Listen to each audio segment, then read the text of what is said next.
thank you so much for everybody for coming on out tonight. I'm going to go ahead and introduce myself. I'm Julie Polsinelli. I am the Assistant Director and the Gallery Manager here at Valley Arts Center.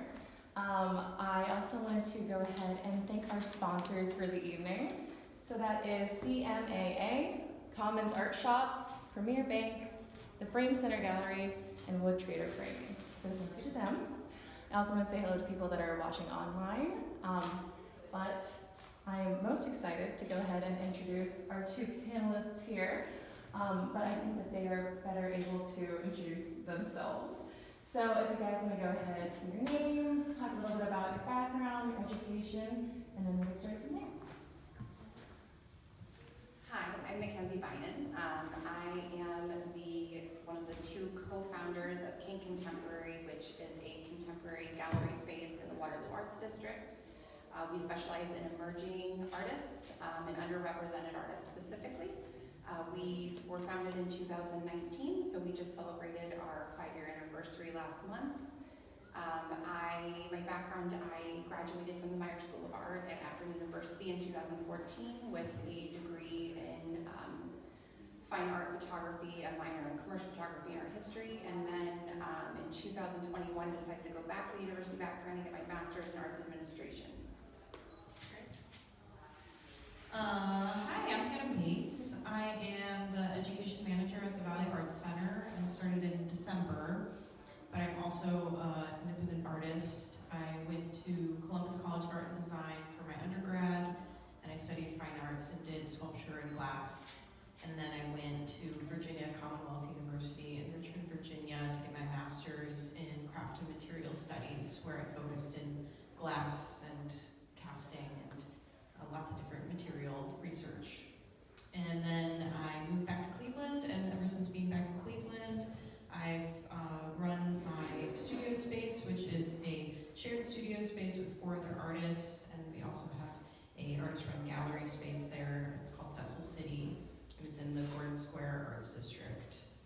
And yes, so. Awesome. So I will be using the mic for the rest of the night, so let me know if I need to talk a little louder or quieter. But essentially tonight's going to be, as you can tell, a very casual night, which is going to be going over some topics that are especially, trying as emerging artists, because this is the Emerging Young Artist Exhibition. So around our walls here we have about 50 young artists, so they're ages 16 to 22. That certainly does not mean that young artists have to be that age. That's just for this exhibition. So yeah, we wanted to talk about some of the hot topics of starting out in the art world. So I'm going to start off with one that, I don't know why it's doing that. oh, is it making a little I don't know. music? Oh, But, so the first question of the night is one that we're all very familiar with as working arts administrators, which is, how do you balance the artistic and administrative aspects of working in the art world? Well, for me, when I first got out of my undergraduate program, I was still very actively making work. I was taking photos all the time. I was exhibiting solo shows. Once I found myself running galleries, which I have been doing for, I think it's about 12 years now, I found myself getting a lot more excitement and fulfillment from helping other artists. I found that as an extrovert, I actually had a special skill set to be able to kind of be a person who helped get artist platforms, and I enjoyed that more than giving myself one. So over the years, my life has gone from being an art handler and gallery director and gallerist,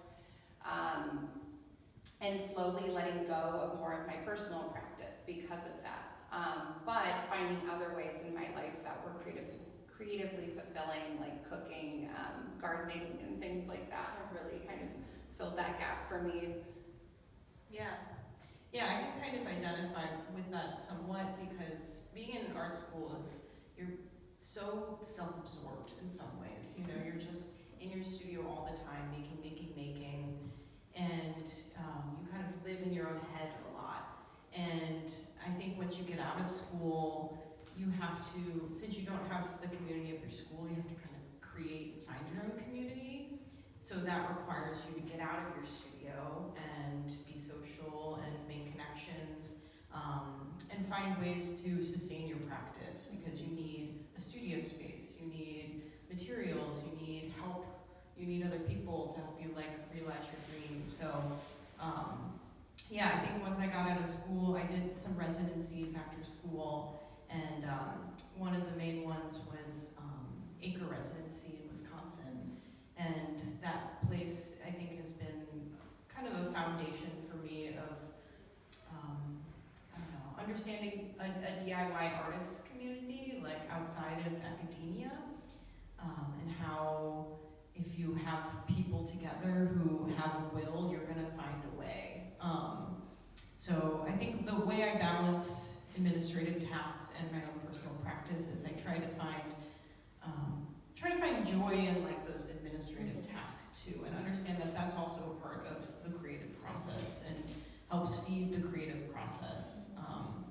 And it's nice to kind of check boxes sometimes. When you're in your studio, sometimes it feels like you're not getting anywhere, but with like administrative tasks, like applying to things or networking or going to shows, it's like, okay, I did something towards my overall career as an artist. Absolutely. So with that, and talking about community and networking, could you provide some advice on networking and creating community in the art world? I mean, my biggest piece of advice to young artists is always just go, do it. Even if it's hard to believe at this point in my life, but when I was starting in my undergraduate program, I was incredibly shy. I was terrified to speak in public. I was terrified to go to social things and have to introduce myself to someone, let alone a gallery owner. That was a nightmare to me at the time. But the more you do it, the easier it gets. And the more, like I always say, if you apply to a show and you don't get in, the best thing you can do is show up to the opening. And go and introduce yourself. Don't make it about you, but be supportive and support your fellow artists. Support the space. Let them know that you still care and you're still gracious to be part of it and be involved even if your work isn't on the wall. I think that a lot of it's just getting that first, getting over that first hurdle of just getting out of the house and going. Like you're saying, sometimes it can just be hard to even like get yourself out of the house, out of your studio. But, just try to find a buddy and for accountability if nothing else, and, make a point to go to an art event every month. If that's all you have time for, that's, we have so many amazing spaces in Cleveland and Summit County and Stark County and Geauga County. There's so many things going on all the time, and those are the spaces where you're going to meet the best people and collaborators and mentors, and you really just got to get out there. Yeah, I feel like I've never regretted like going to an exhibition opening. I'm always grateful that I went. I was like, oh, I got to talk to that person who I haven't seen in a long time, or like I just went to 78th Street third Friday the other week, and I haven't been in so long. And I ran into so many people. I was like, oh yeah, I didn't even realize you had a space here. And we ended up talking for a long time, and it was great and really fulfilling. And yeah, I think people put a lot of like expectations on like, gotta go to this opening and get also like self-conscious and nervous, and there's the whole social aspect to it. But I think typically when I end up going, as long as you just go and have one conversation with someone, that's almost like one genuine conversation too, not trying to be self-promoting or anything like that, just really meeting someone or seeing someone again and just having trying to pretend they're the only person in the room. And so yeah, I think those like genuine face-to-face connections with people are the most important. Yeah, and that's what's really gonna get you anywhere. And also Cleveland is so approachable, like such an approachable community. You can actually kind of understand the network of people and how people are connected. So it's a really like inviting community to be a part of. And since we're talking about that connectivity, there's also the matter of social media. So I was wondering if you two, because the face-to-face is so important, unfortunately, there's also the monster that is social media. So what are some ways that you can enhance your social media presence to bring attention to your artwork? Well, funny enough, I feel like it's interesting because we had never met until tonight, Yeah. but we've been friends on Instagram for years, Yeah. and following what each other have been doing for years because of social media. But I think, you know, as far as having a successful social media presence, I don't think that, you know, I've heard people say you need like professional photos, you know, only post professional photos, only, you know, you have to make it look, the whole page look very professional. I think professional is there's a lot of wiggle room there as to what is professional these days, and I think that actually being authentic is a lot of times a better way to get views and connection with others than having these very sterile professional photos, and that's all that exists on your page. I think showing yourself and the process is just as important as the final product, if not more important. So I think like utilizing some of the tools like Reels and things like that, where it's like you can show a little bit of the process, the behind the scenes, what you're doing, what you're thinking, is really helpful. And on a very practical note, make your handle something that is your name so people can find you and know who you are. Yes. Because that is another thing that I talk about with young artists often, is the fact that I will remember, you know, who you are and your name and your work, but if I can't know how to search for you on social media, how am I ever gonna find you, and how is anyone else ever gonna find you? So, you know, having something that's at least memorable, like I think of Megan Smith, who's a fiber artist. Her handle is Megan Lagan, but she's all legs, Yes. and you would, you know, and it's her name, but it's also something that you will never forget because you're going to be like, I know exactly who that is. So you know, having a handle that's, for practical reasons, something that's memorable and relates back to your actual name. Yeah, totally. Exactly. And I can back that up because there are many times when I look for artists on Instagram if I have a certain project in mind. So whenever you are unfindable, you are unreachable, and unfortunately that might be a missed opportunity, so I think that's huge. Yeah, I think the Instagram, Facebook, social media, your website, it's a great way to stay connected with people who aren't in your local community. So if you've done a residency somewhere, or you've visited a town and gone to shows and met people, it's a great way to stay in contact and like stay on their mind. Because otherwise, if you're not immediately around them, they're not really gonna be remembering you as much. Yeah.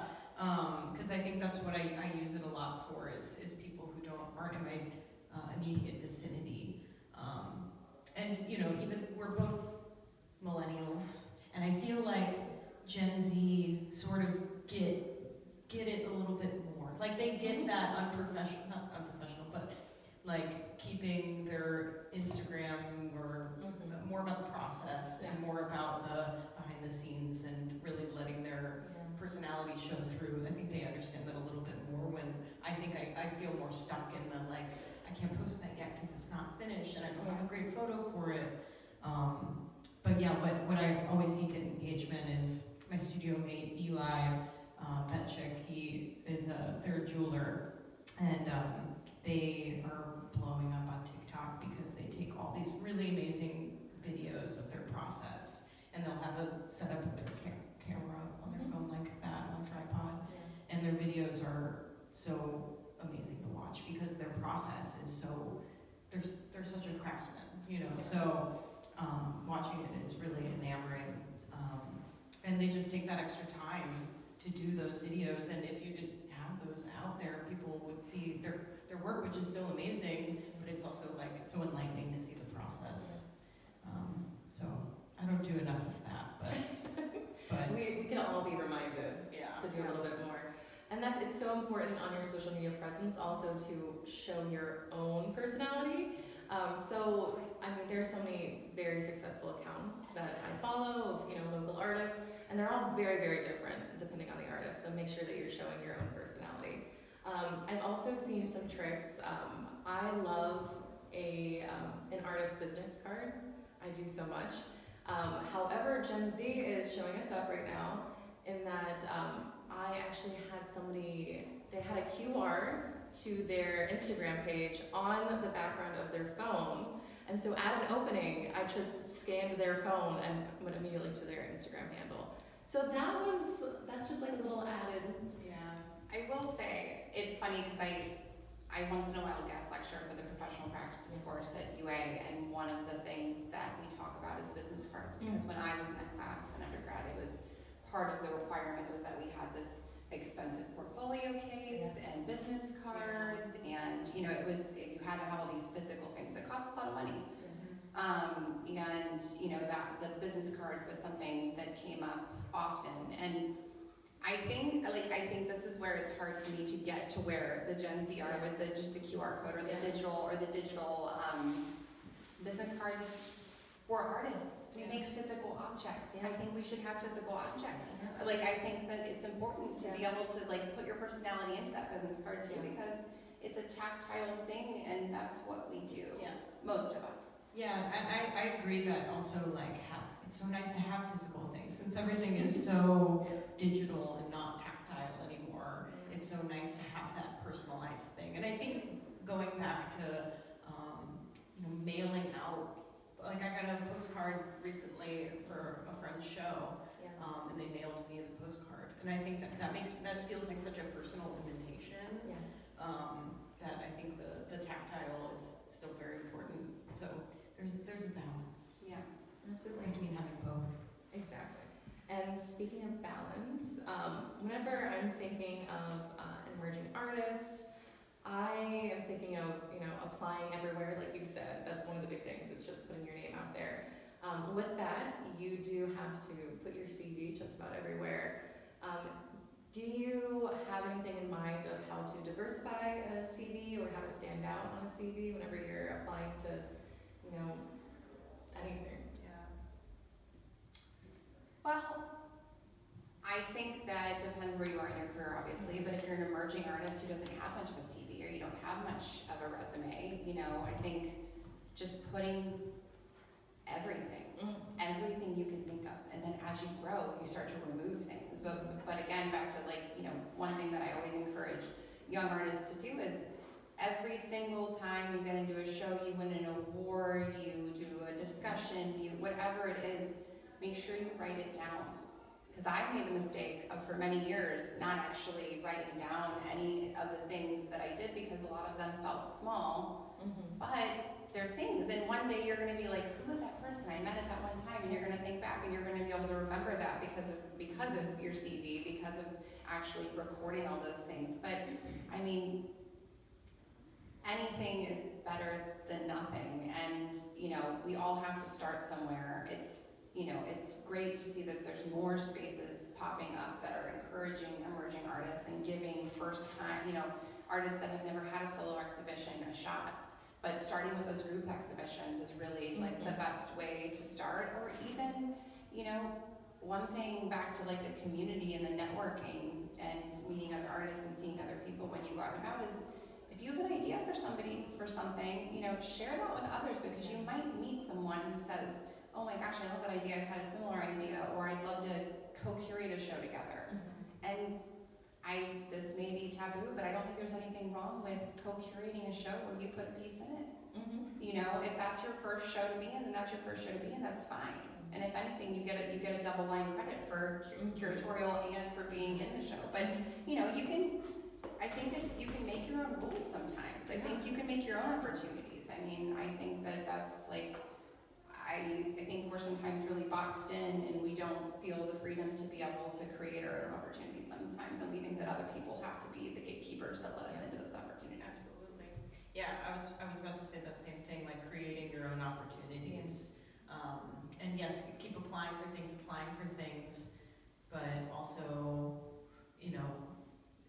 that's kind of what I've done that with teaching workshops and stuff, and teaching, and just having my own workshops at my own studio. That's a line on my resume. And yeah, finding if you know someone who has a nice garage, or if you have someone who has a nice yard, maybe you could do an outdoor exhibition. And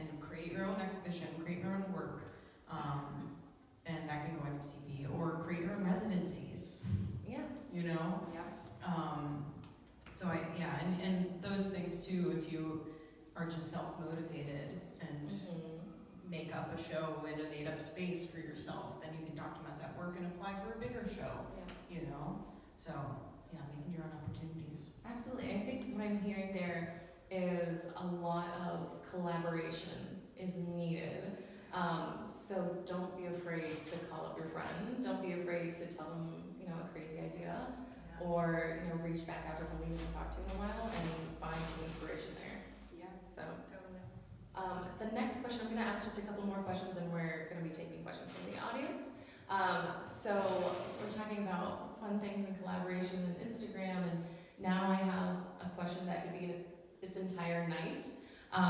But I wanted to just get into the basics. What advice do you give to artists who are trying to consider pricing their artwork? Right? I don't know either.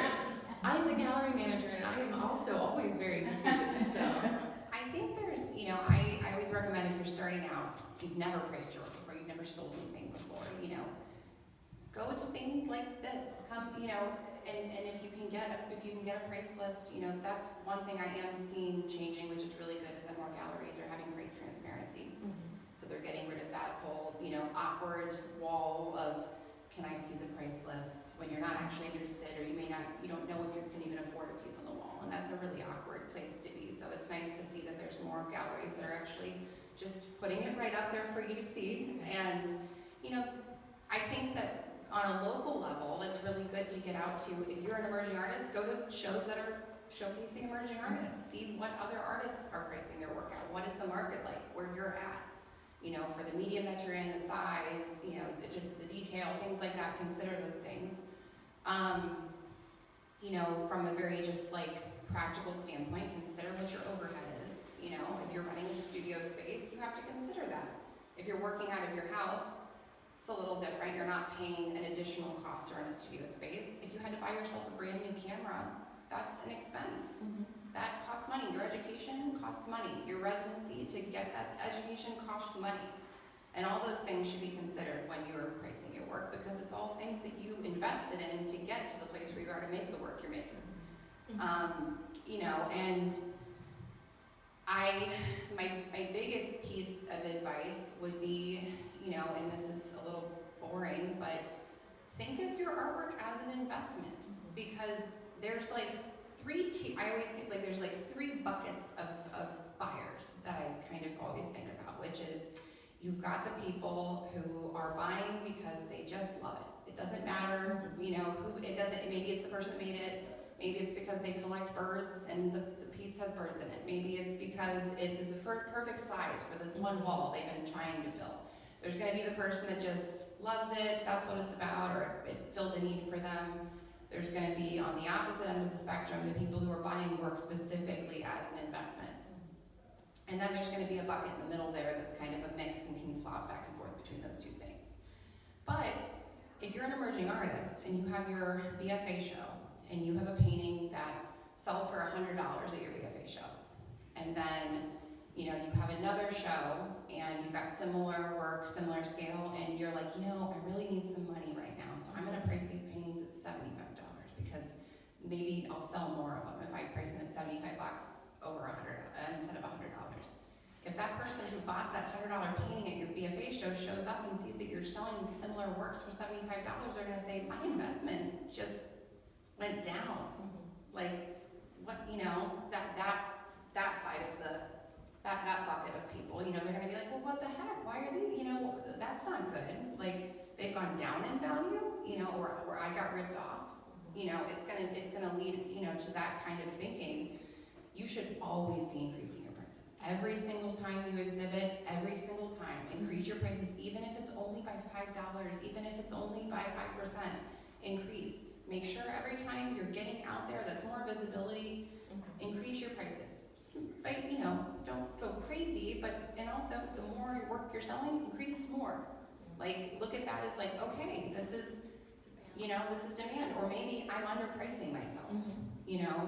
I need to increase my prices. You also, of course, need to take commission into consideration. So if you're at a gallery that's taking 10% commission or no commission versus 40%, you obviously have to adjust your pricing for that too. if you're framing the work, think of, practical reasons too, but I would say take all those things into consideration when you're pricing your work, and if you don't know where to start, do some research, go to some exhibitions. Yes, and that was very helpful. So I love the 3 buckets. Yeah. Because that's so true. Yeah, and if you look around this exhibition, the prices are all over the place. And it's very interesting to see how emerging artists value their work and price their work. Yeah, I'm always very surprised at what people want to buy of my stuff. When they come to my studio, I've had a couple times where people find like this thing in the corner and they're like, I love this is perfect. Like someone bought a painting that I did in my studio, which I'm not a painter at all. I'm a sculptor.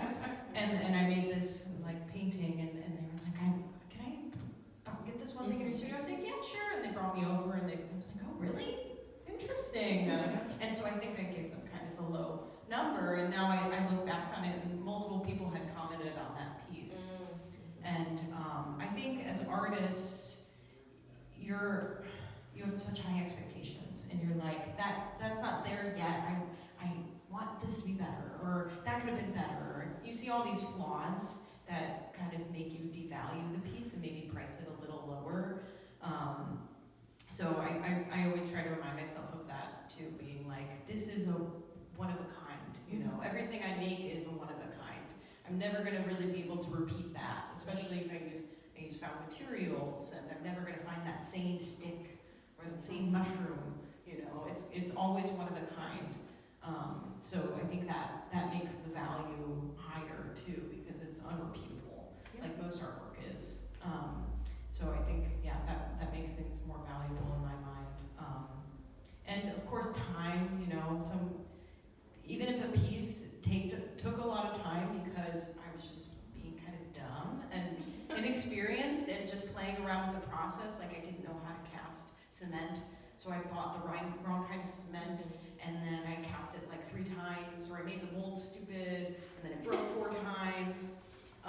All of that still factors in, even if it's just me being inexperienced in the material. I think that's still, if I get a successful result, I think all that time that I put into it still should have some monetary value. And even if you're using cheap materials too, like plaster of Paris from Home Depot, or plywood, or things that aren't expensive, I think even still. So, speaking of materials and breaking things and all that good stuff, which comes along with being an emerging young artist, what would you say is a common challenge for emerging artists, and how can they overcome them? And Hannah, you can go first. I don't want you guys to think that you're in a line. I think a common challenge is, overcoming failure. I guess going off of what I was just talking about, of being in the studio and just messing up a lot, and getting frustrated, and say you want to learn this new process, and so you're starting from scratch. You don't know how to do this process at all, like metal casting. I'll just use my own. So I went to the Saker residency. They did metal casting there. Came back home. I was like, this seems like something I could do, but I don't really know how to do it. So I applied for a grant through Spaces, got a little bit of money so I could do the little upfront investment, and it's been over 2 years now, and just the amount I've learned through failing, through making fires, through putting out fires, through just playing around, and investing that time into learning the process and being very adamant to figuring it out, and also being patient with myself, that I'm not going to make a beautiful thing right away, that it's just going to take time, and through all those failures there's always like something beautiful that comes out of it. There's been a couple times where I've cast something and it does something bizarre that I didn't try to do, and it was only because I didn't know what I was doing that it happened. Like for example, I cast these panels, these metal cast panels, and the metal didn't flow all the way through the mold. So so it made this really organic edge and shape instead of being a perfect square. And everybody at the open studio I just had was just like, I love that cutout.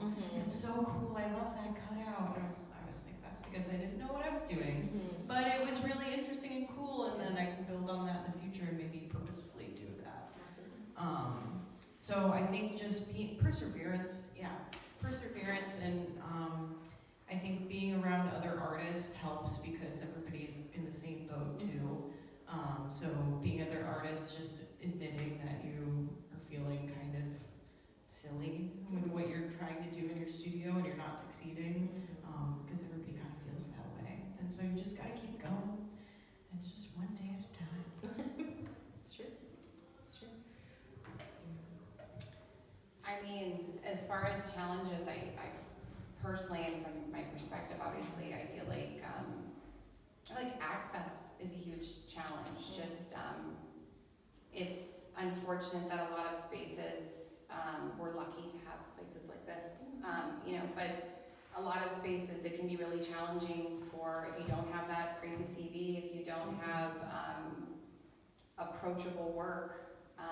It can be really hard to get into spaces, just in general, because it's hard and it's competitive. But I think, like you were just saying, you just gotta keep going, and the hardest thing is getting rid of that imposter syndrome that tells you that you're not, at the level that you should be. Like you were saying, you keep thinking like this piece is gonna be perfect, it needs a little bit more. I think just every once in a while just being like, all right, I just gotta do it. I just have to do this because I am never gonna get anywhere, and I'm never gonna get any feedback on my work if I don't get it out there. And so I think, that can be a challenge.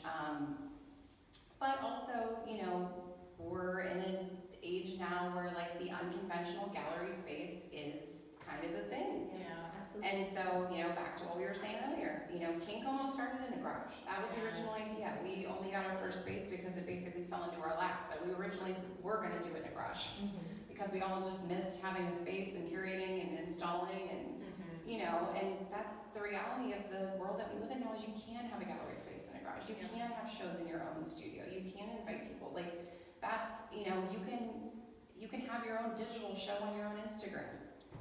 And that's, I think that is one of the great things about, where we are now versus where we were even 10 years ago is that, that is becoming acceptable and encouraged. Yeah, So, people really like it. yeah. Because people like that casual atmosphere. Yes.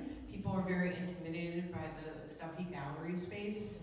So to just be able to go to, like Festival City in our gallery, just be able to go to this kind of grungy warehouse and drink beer and hang out, it's much more approachable, and you can show a lot more experimental work in those kind of spaces too, which is exciting for people to see.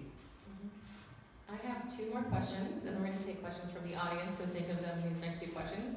So we're going to get, while we're talking about the challenges, one challenge, and we've talked about process, we've been talking about those kinds of issues. When it comes to, say, rejection from shows or from galleries or from residencies, what is your advice to overcoming those rejections? Just keep applying. Yeah. Let it roll off of you, which is so, also not expecting that you're gonna get it, which I feel, it's hard if there's certain things that I've applied to every year for 5 years, and I'm probably not gonna get it this year again, but I'm still gonna apply because also applying is just such a great process for getting your act together and taking photographs of work and updating your website and updating your CV and updating your artist statement and really just figuring out how your work appears to other people.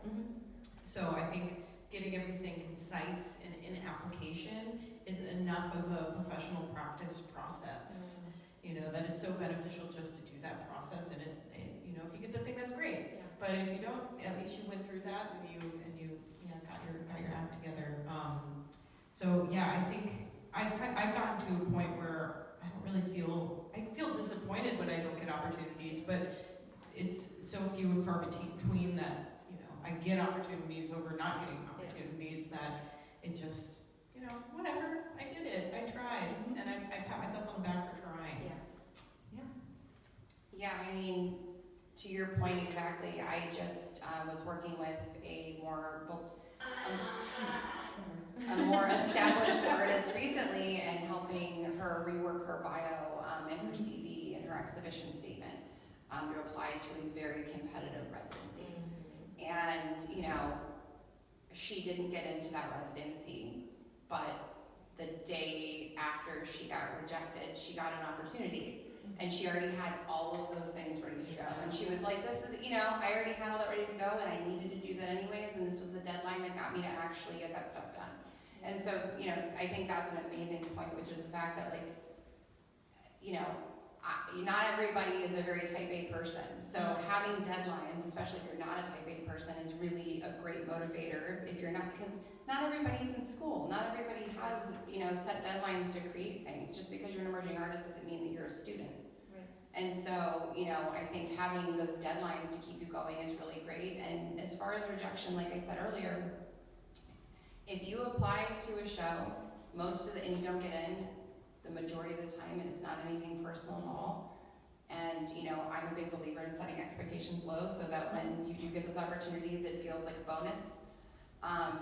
But still go to the opening, you know, because the artists, I can tell you this as a gallerist, the artists that we end up showing, it's because we've been building a relationship with them for years. A lot of times. And it's not because it's because they show up and then we want to show up for them. You know, even if their work isn't at a place at that time, you know, Maddie McSweeney is a great example. You know, Maddie has been coming to our openings as a student for years, you know, asking if she can help us with installing a show, you know, like just, you know, putting yourself out there in that way. And, you know, they may say, no, I don't need your help, but that's how I got my first opportunity was I just asked if I could work under a gallerist for a month, you know, and that's how I got my first gallery job. And, you know, if you show up, it shows that one, you're a good sport, you have a good attitude, you're supportive of the arts community, the art space, and the artists who got into that show, and it's an opportunity for you to introduce yourself to that gallerist or that juror or that curator and say, hi, you know, my name is so-and-so, and I just wanted to introduce myself. And that's all you have to do. Because you don't want to take anybody else's spotlight on an exhibition opening night. It's important to not try to pitch an exhibition when you're at someone else's opening. But introducing yourself and literally just introducing yourself, your name, and then just walking away because they're probably busy is the best thing you can do. Yeah. And they're going to remember that you introduced yourself because most people don't. Yeah, it's such an interesting career path going into art because rejection is such a built-in part of it. And it's important when you're an emerging artist to learn how to handle it and to make it into something good like that because it's going to happen. And that's how you become a seasoned artist is just keep getting rejected, unfortunately. And there's good parts with it too, which is why I want my final question to be, what is the most rewarding part of your art career?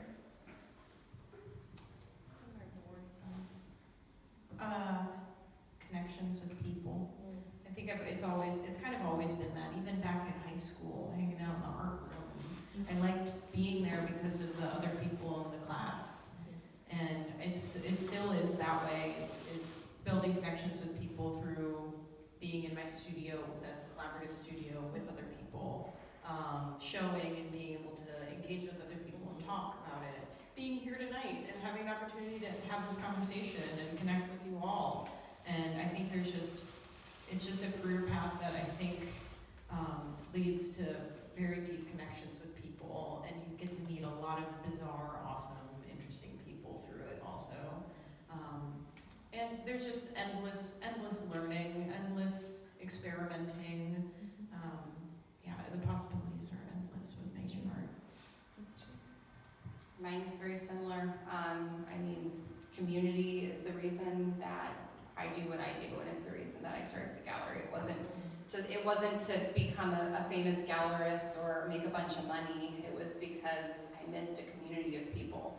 And when you know, again, not everybody's a student, but when you get out of school, it's like you're kicked off, you know, the island of misfit toys, and all of a sudden you lose all of your, you know, all your other, you know, misfit artists that you get to connect with every day and give you feedback on your work. And that community is so special. And, you know, at this point, I look back and it is just, nothing is more fulfilling than the connections that happen. And we, as corny as it is, you know, Anna, the other founder of King, you know, we always say, like, we literally, every artist that shows at the space ends up being a lifelong friend. And it's like, it's very corny, but it's incredibly true. The people that have shown over the years are people that I consider some of my closest friends, and it's because you just, it's a special, that is a special bond to be in that space. And I think a lot of times, like you think back to high school and the art room and everything, a lot of us, you know, weren't the cool kid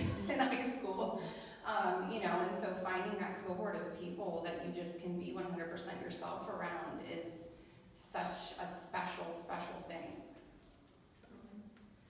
Okay, with that, we're gonna turn to our cohort here. Does anybody have a question for our panel?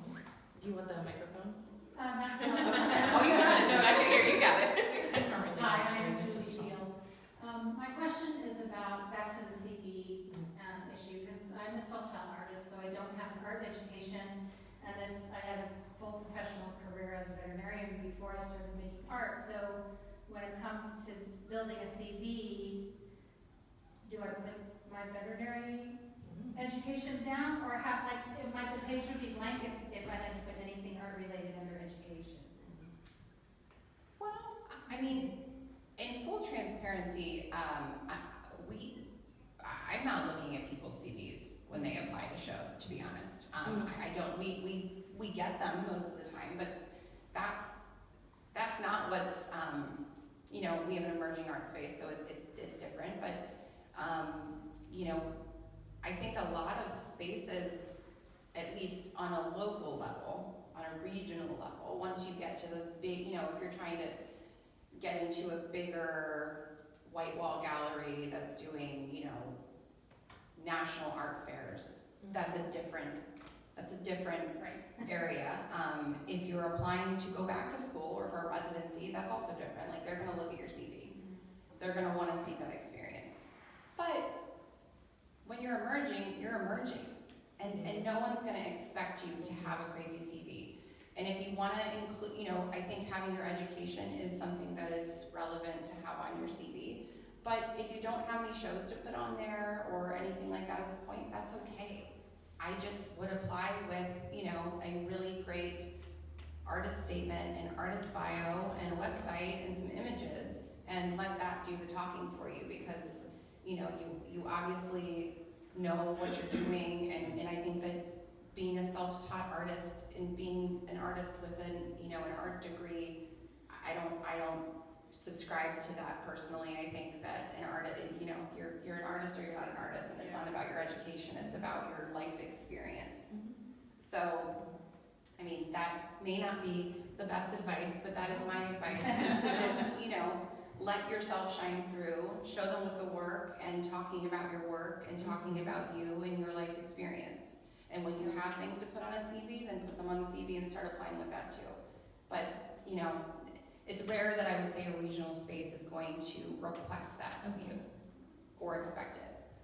And if they do, then put your artist statement at the top of your CV and explain that you are an emerging artist. Yeah. And there's, and say that you've, you know, lived this incredible life of doing something different, and now you're an emerging artist. So, Thanks. Any other questions? Please. I'm just wondering, like, about, you know, I think we all of the challenges that you mentioned in our community and our personalities, you know, we're very right-brain thinkers, you know. So I think when it comes to promoting ourselves or pricing, you know, it's like, it's difficult. I always say to it's like we need a financial, we need somebody to tell us, or if there's a formula, is there a formula you, whatever, like time, I mean. I think think like time and materials are important, and kind of I've had to think about this more with doing metal casting and doing workshops or jobs for people, and having to come up with that per hour rate for yourself is very uncomfortable. But you kind of have to think of yourself as like, you're kind of like well, in those cases I'm more of a contractor, but you have a special skill. You have a special skill in painting, if it's glass blowing, if it's ceramics, you have a special skill, and that does kind of compute to a per hour rate. So you can use that per hour rate and kind of have you don't have to really track your hours, but you can kind of say, well, this did take me 24 hours over, a month or something, or however long it took. And I think even the ideation, the sketching process, that can play into it too. So I think there is a formula for your time and the materials, and then if you do the calculation and you come up with a number and that number is too low, then add more money to it, but sometimes that will come up with a number and you're like, that does seem appropriate. But if it doesn't seem appropriate, you can keep upping the price till it feels right. Yeah, and then I had another question about framing. It seems like I do prints and it's like that framing, and so I do my own framing when I can.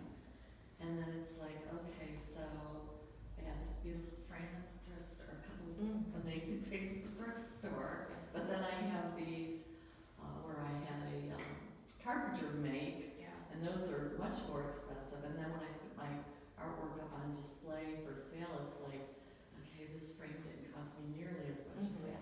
Yeah. Like, should I just try to avoid that, or I because think I'm worried, because somebody will say, I will say, now in this frame you can have it for this, but in this, if you want a specially made frame, then I have to charge you more, I think that's appropriate. like a Totally. lot more. Yeah, Like totally. a carpenter, and then also, I see sometimes artists will put their artwork in a sleeve, like photographs or whatever. Do you find that it sells better in a frame or in a sleeve? Or should you offer both? Yeah. Especially like with your photography, with prints. I think, first of all, it's always appropriate to have a framed and an unframed price. Because if anything, it makes it more accessible to the buyer, because they may not have the money for the frame, or they may not like your frame. And it's not because it's not a nice frame, it's because they may want a frame that goes with their decor in their home. Yes. So having that option that's like, I will sell you this, just the piece of art for this price, and then you bump it up for whatever it costs you or more, I would throw more on there, like, retail, wholesale, the same bit with the frame, because, I do think that I'm a big believer that framing can like make or break the piece, but framing is also a very personal choice of the person that chooses to put it in their home. And as far as if you just want, I think it's good to invest in some quality frames that are at sizes that you make work at often. Like for me, when I was exhibiting regularly, I had a set of Nielsen metal contemporary frames, and I shot in a 4x5 format, so I knew that I had my small, medium, and large frames that were all that same format. And knowing that even if I wanted to change the mat up a little bit, I had some wiggle room, but I had these nice quality things that I could use just for exhibiting, with the option that if somebody wanted to buy them, I could sell them those frames. But I do think that work that is framed does tend to look better and sell better, but I also think that there's really, we do a lot of creative display work at King. I really love displaying things with magnets, which may be, but there's, displaying with magnets can be really impactful, especially when you're kind of like using a screw or a nail to pull the piece off the wall a little bit. It's also a very affordable way to install work, but there's also, when I installed at the Akron Art Museum, we hung things with magnets sometimes, per the artist's requests. Yeah. Mark Mothersbaugh hung a bunch of prints with magnets. Yeah. So I think unconventional, display isn't a bad thing either, if it makes sense with your work. I think that's the biggest thing. If it doesn't make sense with your work, then it's gonna look goofy. Yeah. Yeah, I agree. The magnets can look really really good, if you do it right. I mean, there's some things that we have hung here with magnets. Or just, the more unconventional hanging styles can look really cool. And then if someone wants to buy it and put it in their own frame, then they have that option. Yeah, and that for a photographer, it makes sense to have smaller prints that people can just buy in a sleeve. And then if they want to just buy a frame off Amazon for inexpensive, then they still can have your work, but it's just a more affordable way of accessing it. And if you need affordable frames too, I mean, Dick Blick actually makes some really, they're contemporary, which may not be, that's not everybody's thing, but for the price, they're a very good quality frame. And they, it's called frameiteasy.com. Yes. It's a really silly, stupid website name, but they actually make knockoff Nielsen frames and they make solid wood frames, and they're very affordable, but you have to put them together yourself. But they go down to 1/8 of an inch. You can get really specific with them.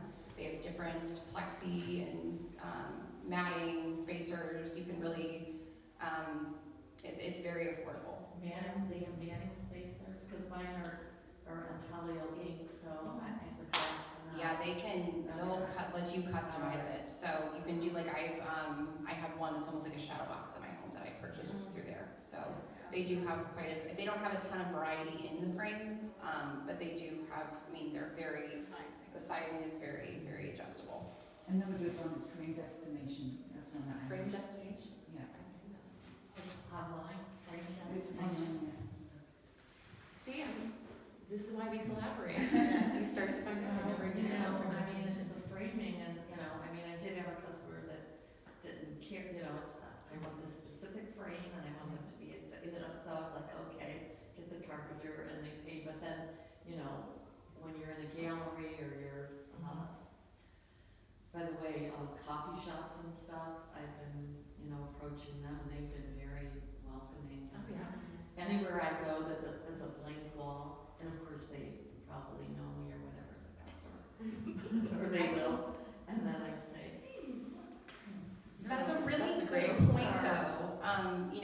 There's somebody actually in Akron right now who about a year ago started going into businesses who had lots of blank walls and Yes. saying, could I curate some local artists in these spaces for you? And he did it free of charge because he's a great guy. But Yes.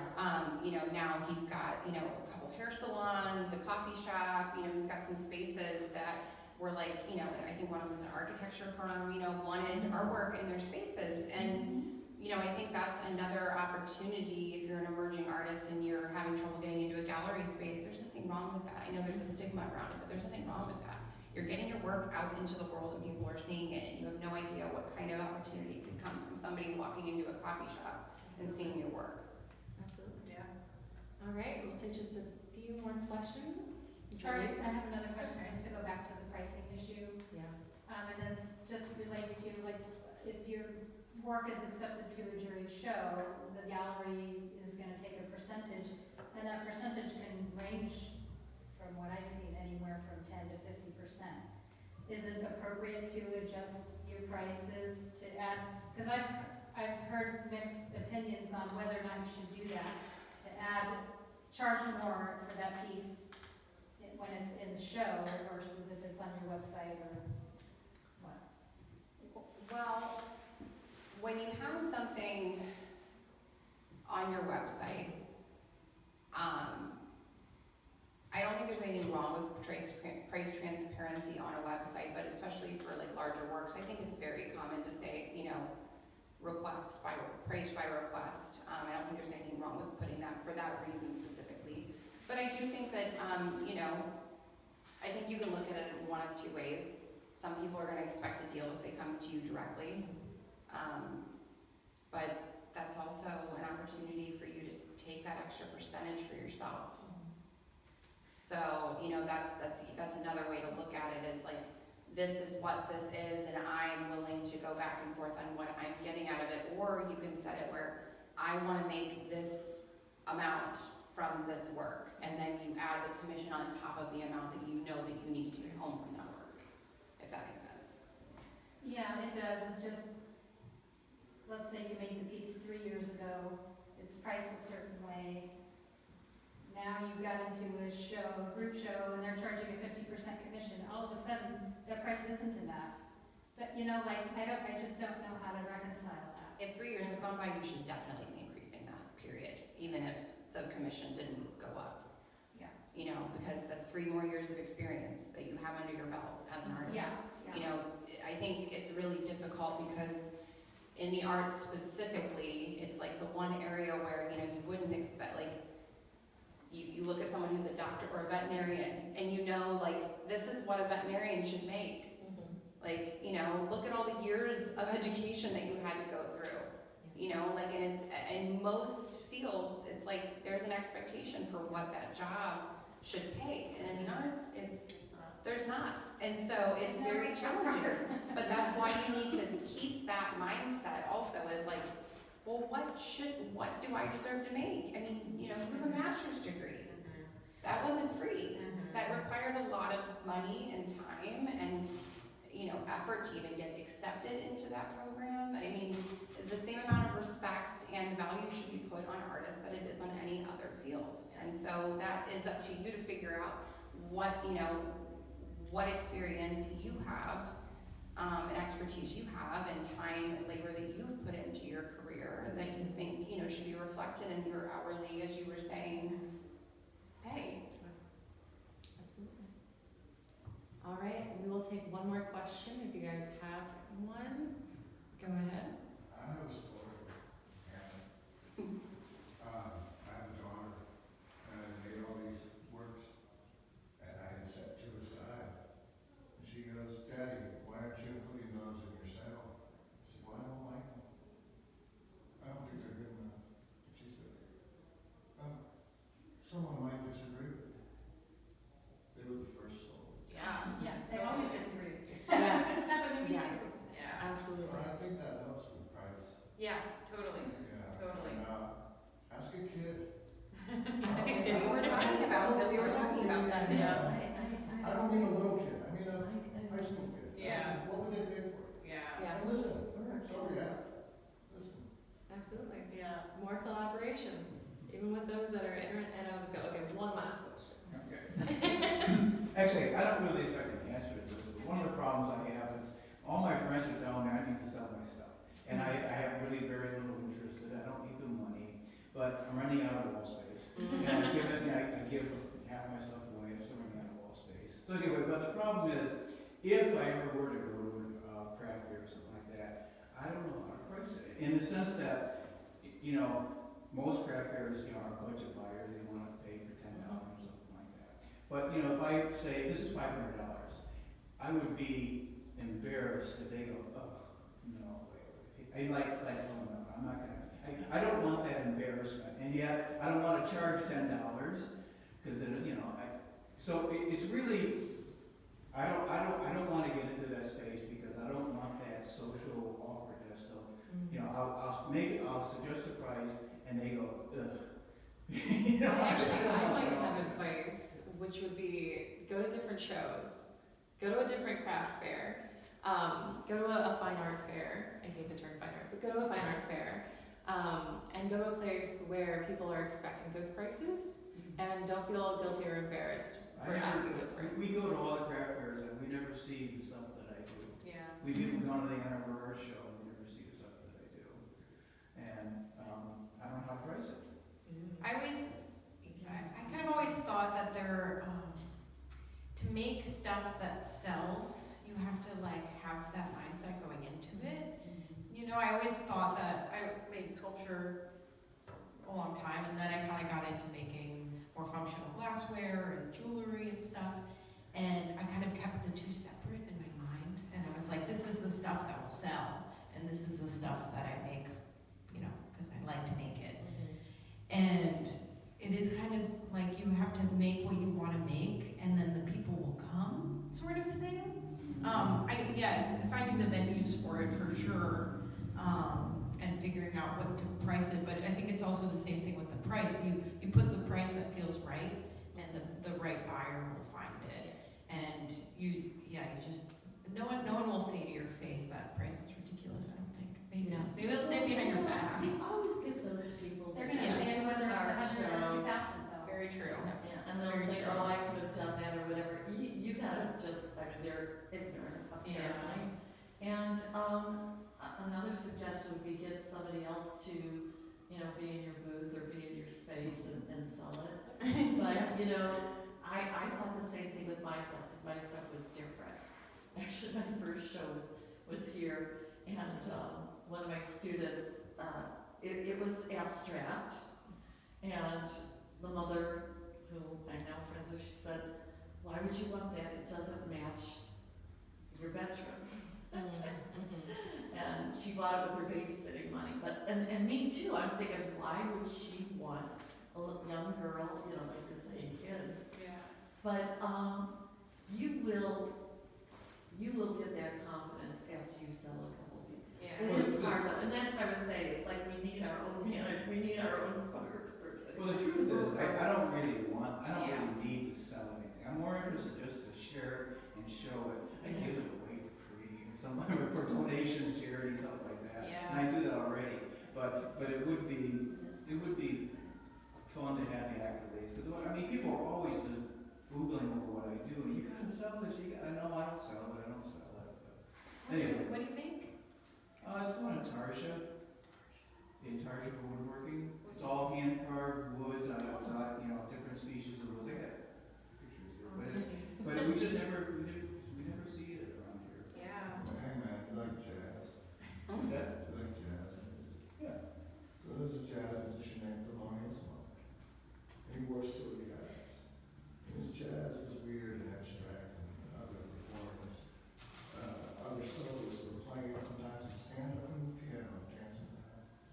And one time in an interview they said, Thelonious, does it bother you when the audience laughs at you in your silly hats and you're dancing? He goes, I don't laugh. Somebody's got something to say about everything we do. Full stories, Andy Tenney. Yes, exactly. But with that, we are gonna stick around for a while and drink some coffee, or hot chocolate in my case. But please feel free to stick around with us and ask us some more questions. We're more than happy to do that. But I want to say thank you again so much for coming out. On a strange, random note, we did get a donation today of art supplies, including matting material, artist magazines, all these things people like to drop off for us. Those are actually over at the island by the front desk, near the front desk. So if you are interested in taking home some inspiration or materials, please take them home. But yeah, thank you all so much for coming out. Thank you too so much for sharing your time. Thank you. Thank you.